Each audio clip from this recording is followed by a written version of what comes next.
Okay, let's talk Reiki self-healing positions.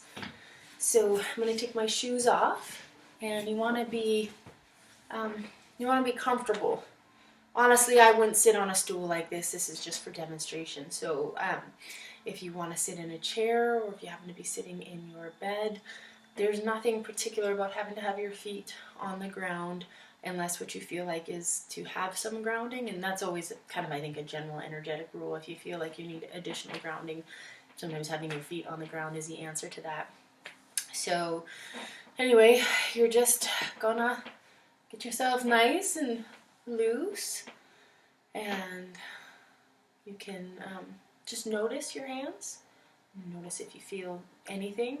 I just did a bodywork session for somebody, so I still feel all kinds of tingling and nice warmth.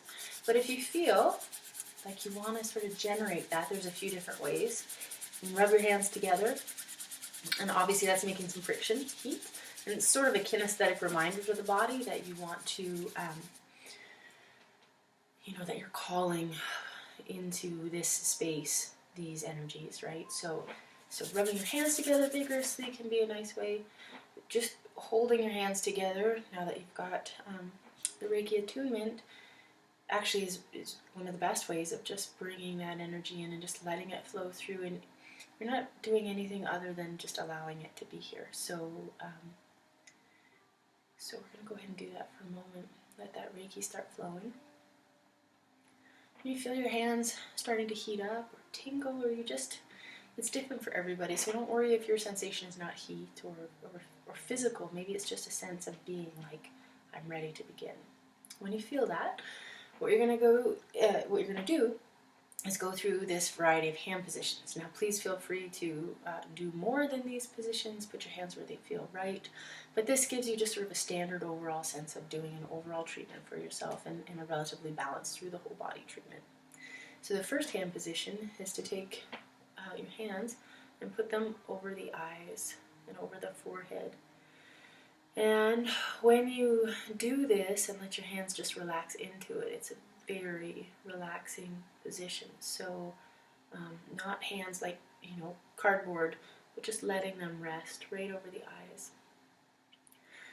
So that's your first position, and you can do this many ways. You can sit here, you could do about 15 to 60 seconds for each position if you'd like, or you can sit and feel that until it feels done.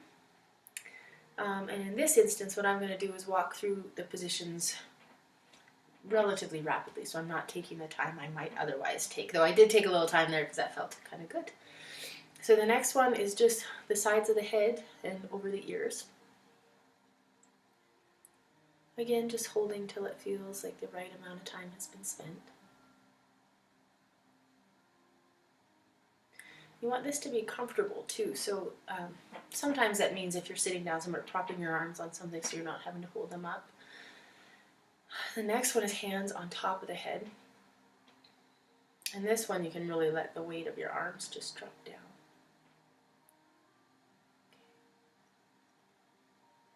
And then we're going to place the hands at the base of the skull, the back of the head.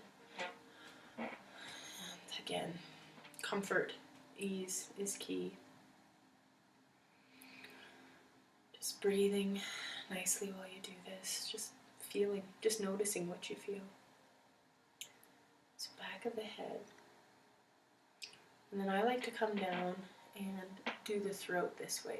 So you can see from the sides, my hands are just sort of resting. I find this actually very comfortable. They can just sort of rest on your chest.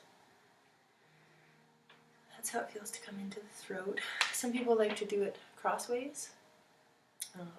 Again, whatever is really, even here you can do it this way, whatever's most comfortable for your anatomy. And then we come in and do the shoulders.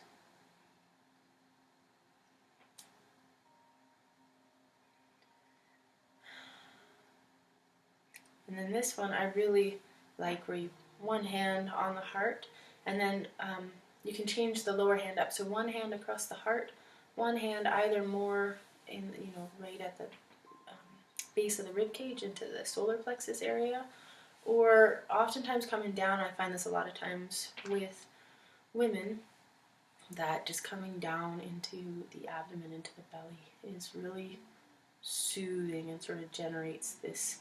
So you can play with it. See what it's like when you know that willpower center is connected to the heart.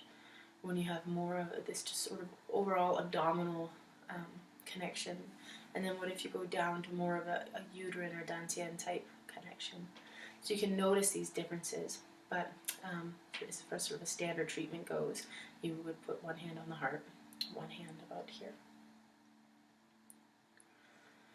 And then we come in, and that's why the next one is we do come into the belly. And this one's generating a lot of heat for me right now, so it feels quite good.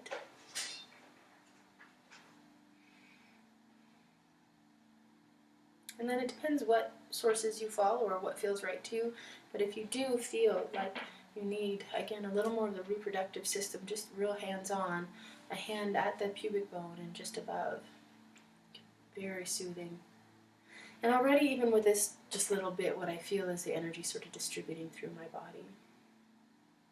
Oh, there's our kitty cat. He likes energy work. So you would remain seated here, but I'm just going to turn around so that you can see what I'm doing. The next one here would be to put your hands on your upper back.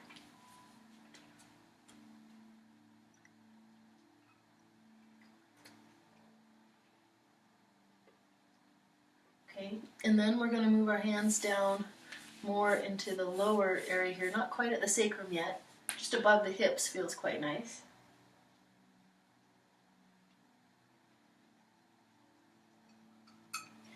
And then you'll want to move your hands into the sacrum. Now, this, actually for me, this is a bit of a stretch right now, trying to do this. But more than that, a position I really like that feels good is to have the hand at the pubic bone, the other hand on the sacrum. This is a standard move in craniosacral therapy, and to just hold this way. So with my hand on my sacrum, with my hand here, there's a lot of energy flow through that reproductive region, through the core, through the root chakra. And you absolutely can do handholds for the genitals, for the breasts, any area that is really asking for attention is where you want to go. And so we're just sort of going through some of the basics here.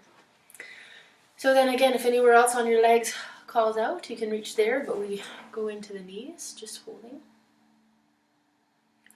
That really helps in through the joints and the fluid there. And then rather than, the knees are also kind of tend to be a center of control. Oftentimes when things are locked up in our knees, you would sort of sense that things we're controlling. So it's actually a really interesting area to sit with and see what you notice. And then into the feet, I'll show you, I'm just going to reach down and hold my feet. The other way you can do it is to bring your feet up and have one hand, you can do so 2 feet simultaneously on the ground, or if I were sitting on something where I could reach both feet simultaneously like this, I would, but also having just one hand on top of the foot, one hand on bottom, really nice hold. Just like that. Okay, and then what you can do is just finish there. You can make it so that you do this many ways, right? One way is to take somewhere 30 seconds to a minute to do each of those positions through the body. It's a very balanced way. It gives you the chance to really get to know this, to get your whole body feeling it. It's sort of a great practice tool. And then you're done. Another way would be to go through, do that same thing, and then come back through your body and do a bit of a scan and see if there's any area that you really notice. And I would come right back into this heart space again. So for me, that's what I would come back, and I'd probably hold a little longer here. Conversely, you can just start or just do the scan. So if you're just feeling called to that, or you're short on time but you want to make sure you get something in, then just scan through the body and see what shows up, and then just hold. the idea is to practice this daily for at very least the first week. To get used to this energy, to know that you have that capacity, to know what it is, to feel that healing energy flow through your body, to really understand that this is something you have access to and can harness for yourself. And then it gives you a sense to feel what that energy feels like and to understand it better on a real visceral, kinesthetic level, which allows you, as you go on to practice for others, again, to have more sense of what that is.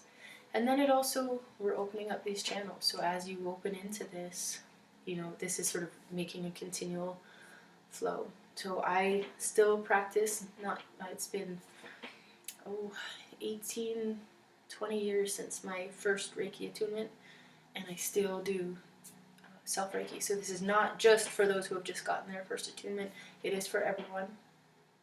And it takes on different sort of meanings through time.